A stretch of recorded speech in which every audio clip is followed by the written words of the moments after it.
as an assistant professor in the Department of Prasuti Tantra and Stri Roga in Shri Jagadguru Gavisiddeshwara Arada Medical College, Kopra. So I am very delighted to be here today as a speaker on the topic that is from registration to delivery, the role of general practitioner in safe motherhood. When Adu sir called me regarding this, so I was very happy. When I asked him what topic should I take, so he told most of the general practitioners will be taking part in this. So better you talk on ANC. So I thought to begin my topic from the registration where GP practitioner, the general practitioners have most of their role because they are the first point of contact for each and every patient. So I thought to take it from the registration up to the delivery. How will be the role of general practitioner in safe motherhood? Okay. So to begin with, so the safe motherhood always begins with responsible care. Why? Because what happens as in every woman's life, the motherhood is the most crucial and as well as sensitive phase. So her well-being as well as the child well-being is very important. So this will start with the beginning of the pregnancy registration until the delivery and the postpartum care. So, the general practitioner, as they are a central role as the first point of contact and a coordinator of a care, ensuring early detection, timely referral, and a holistic management. So, general practitioners has a major role in this ANC management. So, GP practitioner act as a guardian who plays a safe. Who are guardian for the safe motherhood, ensuring every woman to experience pregnancy as a journey of wellness, but not a worry. So today's alumni talk on 2025 will be basically concentrating on this. So, what is actually ANC? To begin with, ANC, it is nothing but systemic supervision of a woman during pregnancy. So, what is this systemic supervision? So, when it comes to from the history part to the examination until the delivery and to the postpartum, what a woman undergo a changes, what her bodily from the physiological to her mental changes, psychological changes, all this will be supported during the pregnancy by the ANC care. So every woman should be given a systemic supervision. That's why the ANC care is very important. So the objectives or the aims of this pregnancy care will be uh, to uh, to screen high risk cases. Why high risk cases? As of now, there are a number of the people who are suffering with diabetes, hypertension, or thyroid disorders, which will be creating a lot of complications during the pregnancy. To screen this pregnancy, to screen this high risk, it is very essential to have an ANC visit. So the main aim of this starts with screening the high risk cases. Next, the complications, to detect, to prevent, and to treat the complications. So that's why the ANC plays a major role. Next when it comes to next aims, that is a risk assessment. Risk assessment, it is nothing but what a pregnant lady can undergo in a further complications. For example, if she has hypertension or diabetes in a past or during the pregnancy, what complications she can face during her pregnancy period, what complications can occur, what the risk, how to assess this risk, and how to treat her as early as possible so that we can avoid the complications to the fetus as well as mother in a future. And next, to educate the mother regarding the pregnancy, what physiological changes she will undergo, what are the treatment or what all this delivery protocols has to be followed, how to prepare her for the delivery, that all education should be given by the uh, practitioners. So next comes is time and place of delivery.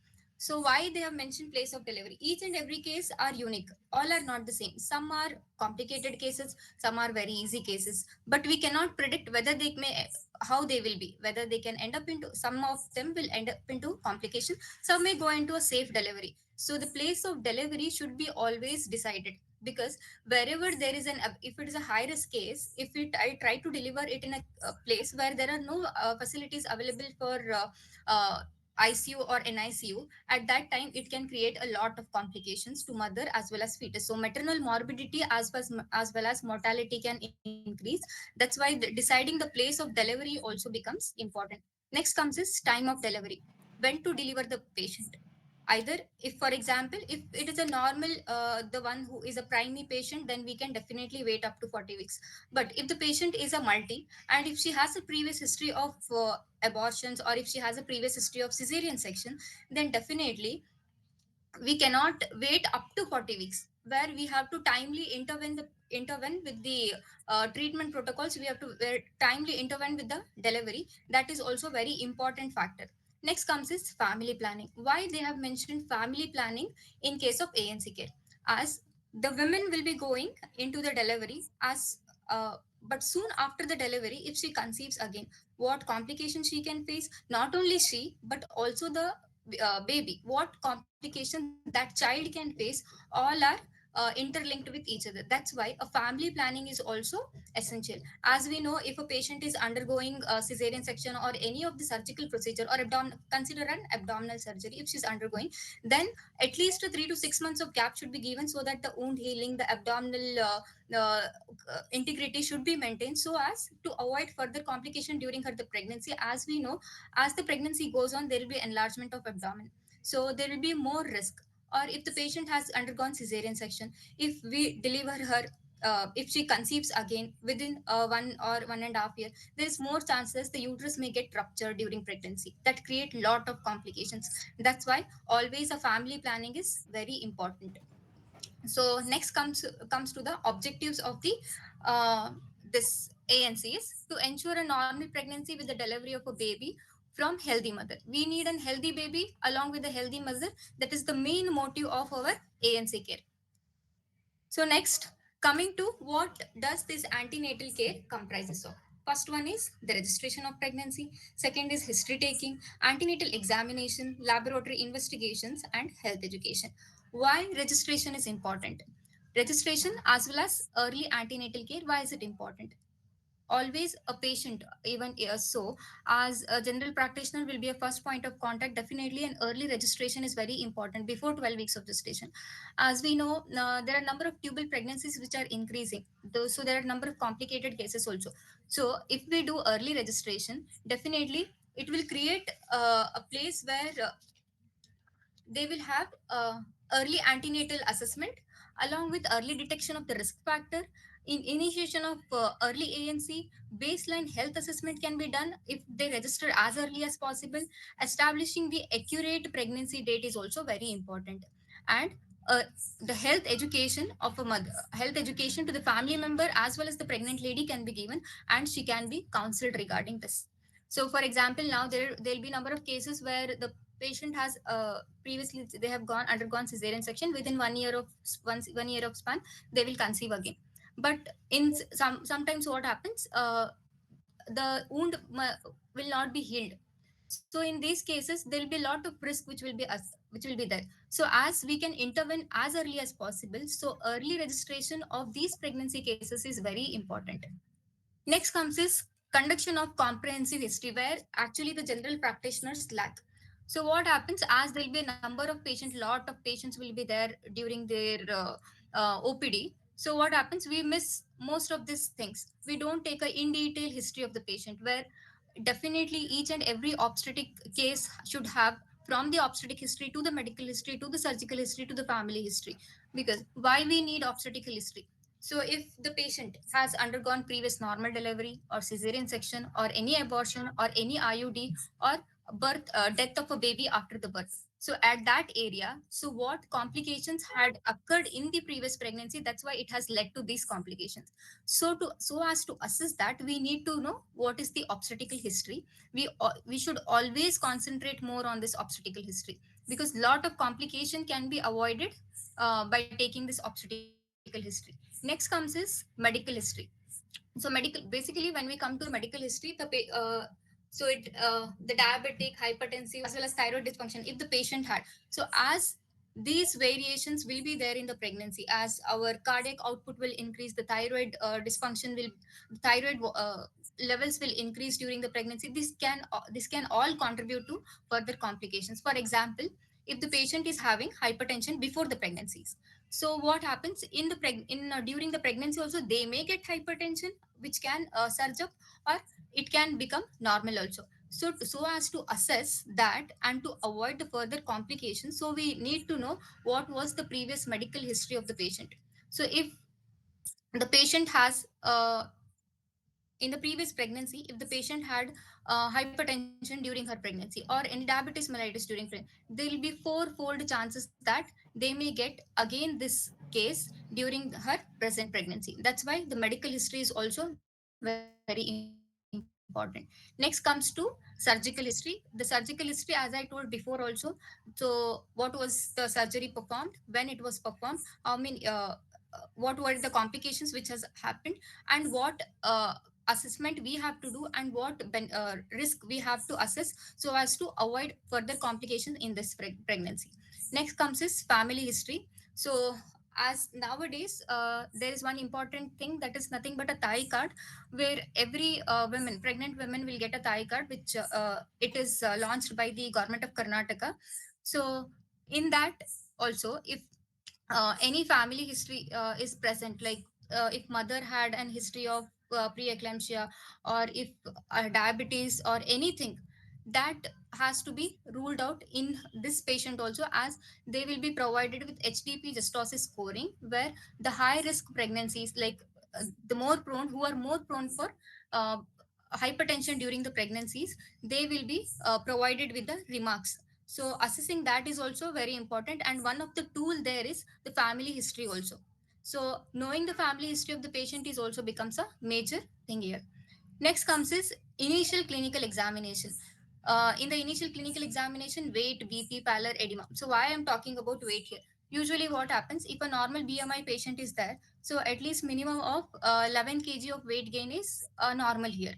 If she's not gaining the weight, or if she's remaining stationary or sudden loss of weight even after the second trimester, there'll be some of the fetal complication we need to expect. That in case of IUGR, that is intrauterine growth restriction, where fetus will not be growing according to its genetic makeup. So in those cases, assessing the weight is very important. Or if the patient is obese, up to 7 kg of weight gain is normal in them. If they gains more weight, that will again, it will complicate their process of labor. That's why weight, initial assessment of weight is very important. Or if the patient has suddenly gained the weight within 1 week, around 500 grams, or 2 kg suddenly within a month, then definitely we have to suspect for preeclampsia or eclampsia, which is very which can complicate the pregnancy. Even it can complicate the fetal condition also. That's why assessing the weight as well as BP and pallor. So in the initial stages also, if the patient has previously also had an anemia, and in this pregnancy also, means now also, if she has pallor, that has to be assessed, so that the pallor can so the anemia can be treated as early as possible. Edema, same, like if in case of hypertensive disorders, definitely we will see with the edema, so that has to be assessed. Next, what baseline investigation uh, to be carried out in an OPD basis also, or by any general practitioners also. So knowing the blood group and RH factor is very important, because there are a number of RH negative women who might have not got anti-D injections during their first pregnancy. So again, in the second pregnancy, it can complicate the fetal life. So at that area where we need to give the anti-D during the pregnancy itself, will become very important. So that's why knowing the blood group as well as RH factor, it is very or prime essential factors of ANC care. Knowing the HB percentage, urine analysis, serology test, RBS, and thyroid profile is also very important. So next comes to this Thai card, which I told before also, that is from the Arogya Mattu Kutumba Ilakhe Yojana of Karnataka. So for Surakshita Matrutva Ashwasane, this Thai card will be given. So this Thai card will be issued so as to um, prevent prevent the complication as early as possible, to register the patient as early as possible, and to assess the health condition of the patient as early as possible. So how can we get this Thai card? So the ASHA workers who will be there, who are being trained for how to register them, and the primary healthcare centers, the junior doctors, they will be providing with this Thai card when they complete their registration. So the all the basic investigations as well as the basic test will be done here, along with checkups will be done, and the medicines will be given free. So next comes is identification of high risk pregnancies, like teenage pregnancy, early elderly gravida or diabetic or hypertension. As I said, teenage pregnancy. Why I'm focusing on teenage pregnancy here is there are more than 80,000 of teenage pregnancies within the span of last 3 years in Karnataka. So as they will be considered under high risk pregnancy, where the maternal as well as the fetal mortality and morbidity is very high. Even the elderly primigravida more than 35 years of age, if they are conceiving, definitely they will be considered under the high risk pregnancy cases, as they may undergo hypertensive or diabetic disorders during their pregnancies. So that's why they all are considered under high risk pregnancy. These all will be assessed in case of early registration. So always an early registration will give early protection. That's why early registration is very important aspect of our ANC care. Next comes is what is the role of GP in case of giving them health education as well as counseling, providing the counseling on balanced diet as well as adequate rest. How much diet a patient, pregnant women should take, how much calorie intake she should have. Usually 2,500 kilocalorie is very important a pregnant lady should take, whereas it increases to 2,600 kilocalories in the lactation period, as well as the adequate rest which has to be given to the pregnant lady, the personal hygiene what she has to maintain, and the avoidance of smoking, alcohol, any other drug which can cause impact on the fetus, that has to be avoided, or even it can cause some of the impact on the pregnant mother also. Awareness of danger signs should be informed to the patient by the general practitioners when they come to their OPDs.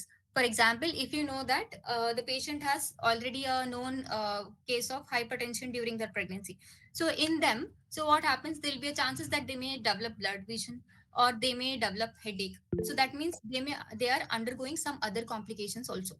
So that danger signs has to be informed to the patient as early as possible, or else there will be a bleeding during pregnancy. That signs should be informed. If there is a vaginal bleeding, paleness, or no fetal movements, or if she hits with the convulsions, then definitely this danger sign should not be ignored, and as early as possible they should be referred to the higher center. And the promotion of mental well-being as well as the family support. Why I am talking about the family support here is, without family support nothing happens. As to have um, proper antenatal care, the family will play a major role, because a mother health reflects their family involvement. How the family treat her, the mother will be as such as healthy. So thereby, if she is healthy, definitely the fetus will be healthy. So that's why the mental well-being should be promoted, and the family support should be given to each and every mother, and regarding that should be counseled to the family members also by the general practitioners and as well as obstetricians also. Next, encouragement of antenatal exercise as well as birth preparedness should be done. Next comes is antenatal care as well as follow-up. So when to have this antenatal care, when to visit a doctor. So usually what we do, we have a taboos in our culture that uh, uh, ಮೂರ್ ತಿಂಗಳ ಆದ್ರೂ ಹೇಳ್ಬಿಟ್ರೆ pregnancy ಆಗಿದೆ ಅಂತ ಹೇಳಿದ್ರೆ ಅದು pregnancy ಹೋಗ್ಬಿಡುತ್ತೆ ಅಂತ ಯೋಚನೆ ಮಾಡ್ತಾರೆ. But that is not the fact. So these taboos should be removed. Every month till the 28 weeks, they should visit the obstetrician, or they should at least visit the general practitioner, so as to have the basic investigation, basic risk assessment. And after 28 weeks till 36 weeks, 2 weeks, once in a 2 weeks, they should visit the obstetrician. And weekly till the delivery, they have to visit the doctor. Why I am talking about this frequency of visitation is, so most of us, we don't concentrate on early pregnancy scan, NT scan, anomaly scan. There will be a lack of things, and at the end, when they will miss with early as well as an NT scan, and directly they will go for anomaly scan, and then in that they will find there is some anomalous baby. At that time, they have to remove the baby. So, to avoid these complications, regular visitation to the doctor is very much essential. And regarding this, the proper counseling and proper this a patient should be given education so as to visit the doctor every month until the 28 weeks, then 2 weeks once in up to 36 weeks, and weekly until the delivery. Then monitoring the parameters like BP, weight, pallor, edema, fundal height, feet. These basic parameters should be known to each and every person.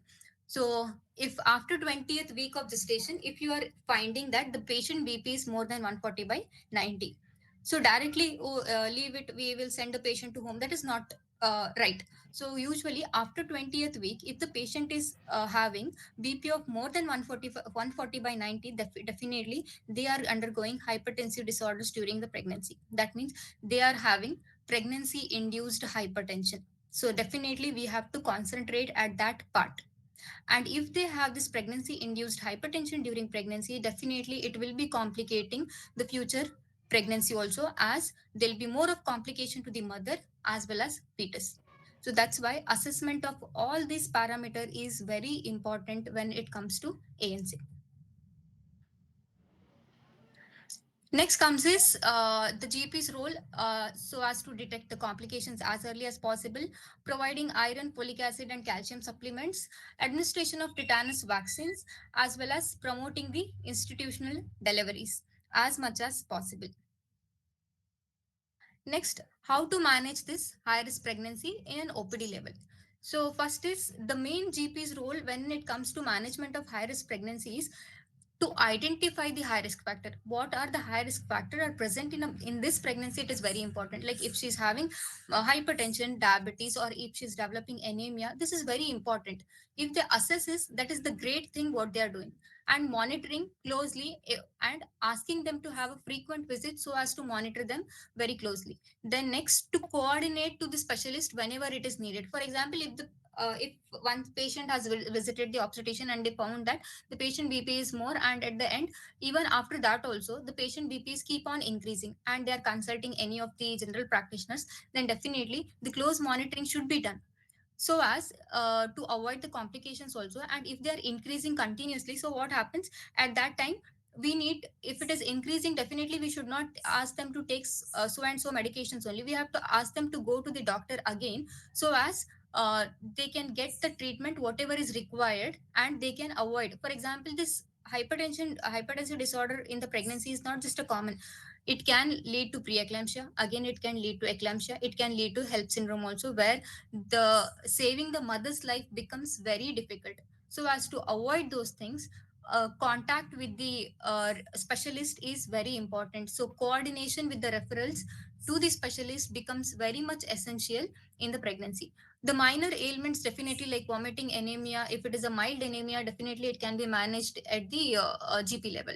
And in case of first aid for emergencies, for example, if the patient is having bleeding during her pregnancy, when to refer her, when to keep her.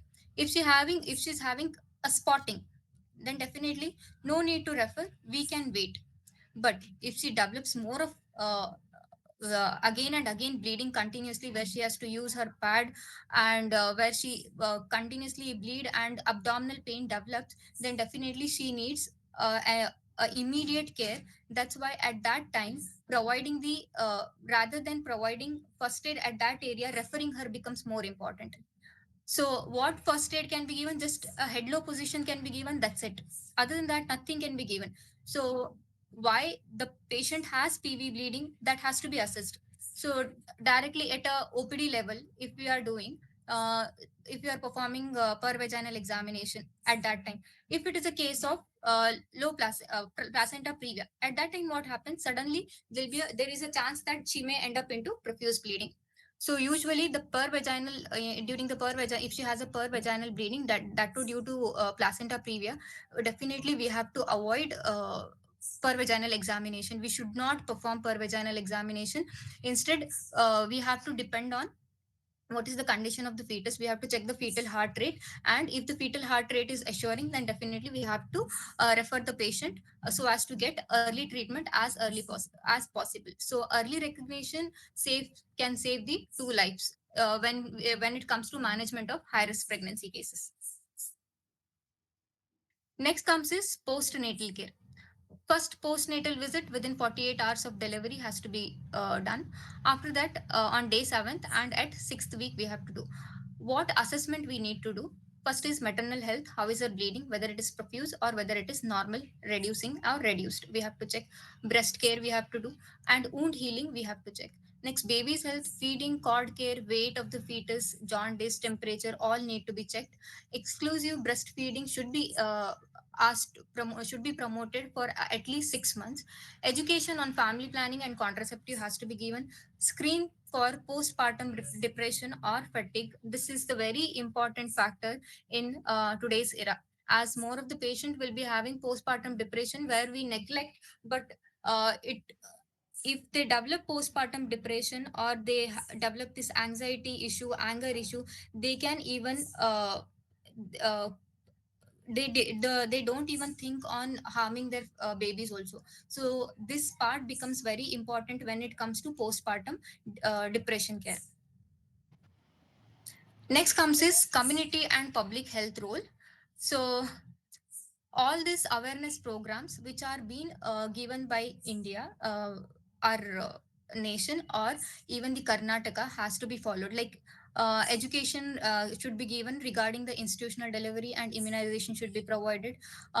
Promoting the Janani Suraksha Yojana along with Janani Shishu Suraksha Karykrama, the benefits of that has to be informed. And maintenance of maternal as well as child health records. Again, encouragement of male involvement in the maternal health becomes very important, as healthy mothers can build healthy communities. That's why having this community as well as public health role is very will become very important.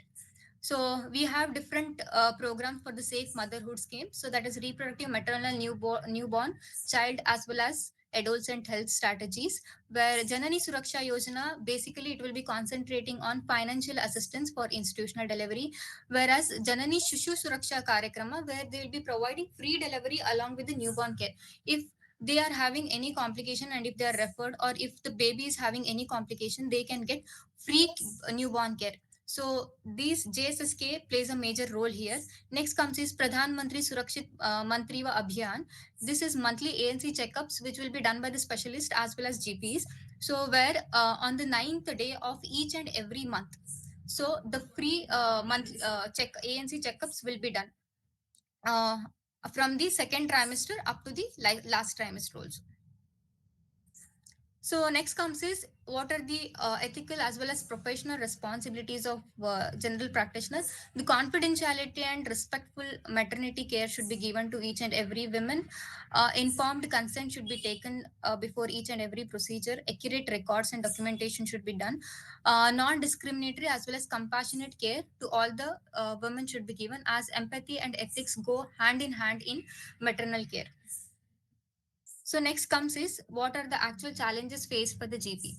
So first is limited resources as well as time, as they'll be having crowded OPDs, so they won't be able to concentrate much more on this history part or examination part, or where some of the things will be avoided. And there'll be not absence of sisters. These can create some of the challenges to the general practitioners.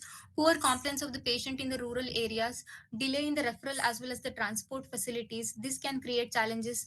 Cultural as well as social barriers to the antenatal care. So what happens there, as if a male gynecologist or a male obstetrician is seeing the patient in the villages, they will not promote that. Instead, they will go with the female doctor only. At that time, if at that area the antenatal care, which if it is not provided at a particular period of time, that can create lot of complications. So these cultural as well as social barriers can create challenges in the GP.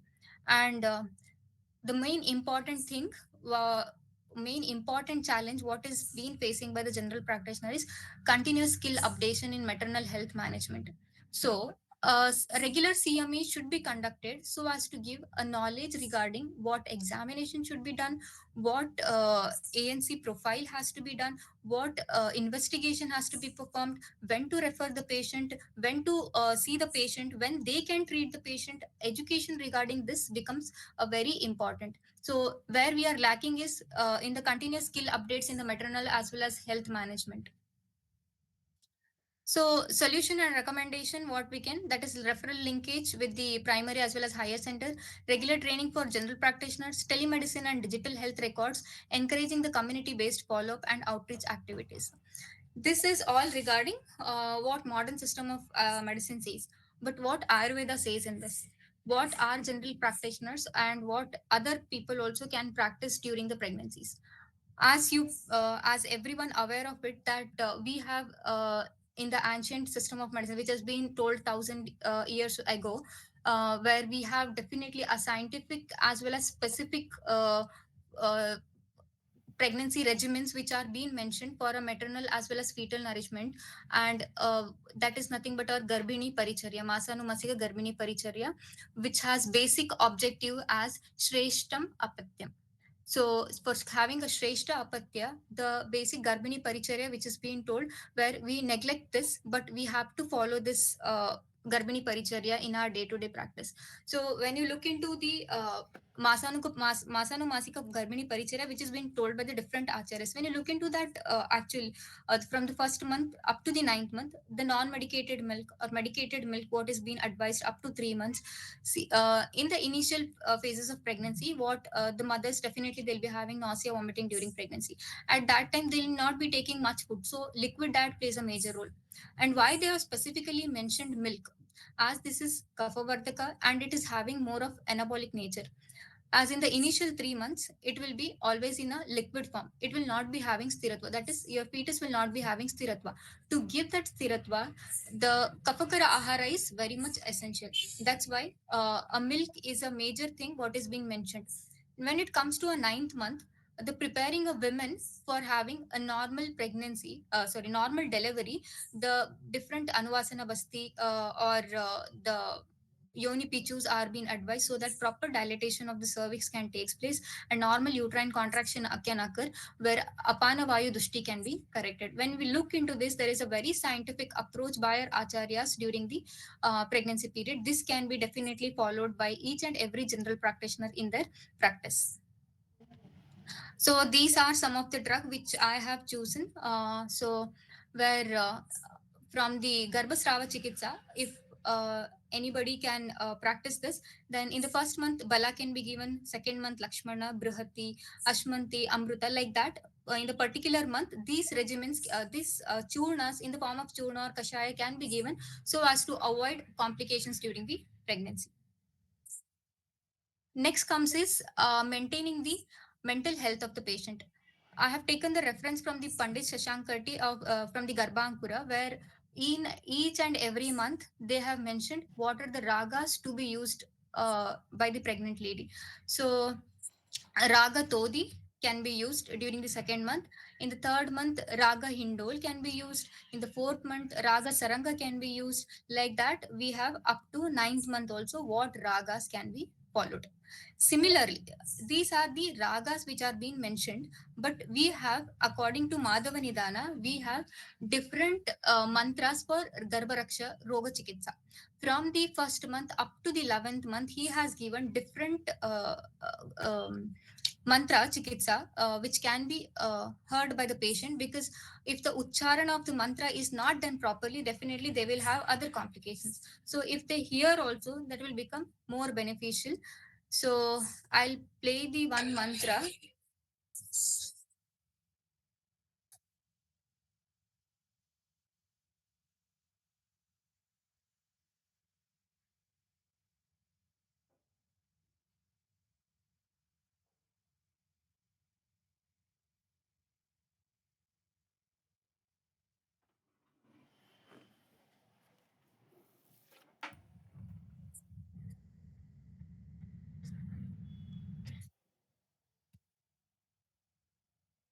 So these are the different mantras which are being told by in Madhava Nidana, Chikitsa Sthana 66th chapter. These can be inculcated in our day-to-day practices.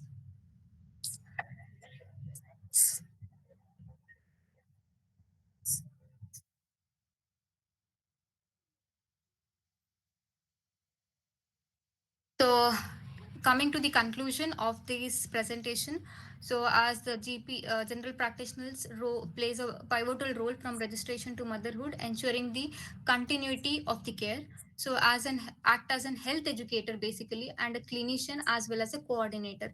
So they have more role in giving an health education, performing the basic investigation, performing the basic examination, and coordinating with the referral sectors, and focusing on preventive, promotive, as well as curative aspects. The ultimate goal of all this is safe motherhood and a healthy generation. As a healthy mother is the foundation for a healthy nation, so taking care of a woman during the pregnancy becomes a major aspect. Thank you.